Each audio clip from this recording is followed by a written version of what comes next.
ప్రకృతి నియమాలు ఆరంభం గురించి సైన్స్ చెప్పే సిద్ధాంతాలకి ఇవి దగ్గరగా ఉన్నట్లు విశ్లేషణ చూపిస్తోంది. ప్రపంచంలో ప్రధానంగా 6 మహామతాలున్నాయి. హిందూ, క్రైస్తవ, ఇస్లాం, యూద, బౌద్ధ, సిక్. మార్గాలు వేరు, అన్వేషణ ఒకటే. అన్నిటిలో ఒకేలా ఉన్న విషయాలేమిటి? ఈ మార్గాల్లో ఉన్న సామ్యాలను చూస్తే సిక్ మతం ఇస్లాం మరియు హిందూ మార్గాల ప్రభావంతో ఏర్పడింది. దీనిని ముందుకు తీసుకువచ్చింది గురు నానక్ దేవ్జీ. అంతిమ భావం మాత్రం ఒక్కటే, ఒకే దేవుడు. వారి దుస్తుల్లో కొంత ఇస్లామిక్ సంప్రదాయం ప్రభావం ఉంటుంది, మరికొంత భారతీయ హిందూ సంప్రదాయం ప్రభావం కనిపిస్తుంది. హిందూ ధర్మం చాలా ప్రాచీనమైన జీవన విధానం.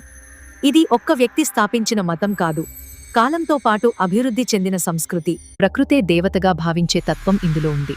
సృష్టి మొత్తం ఒకే శక్తి రూపమని చెప్తుంది. జీవం మరియు విశ్వం మధ్య సంబంధాన్ని వివరిస్తుంది. రూపాలు అనేకంగా కనిపించినా మూలశక్తి ఒకటే అని ఈ తత్వం చెప్తుంది.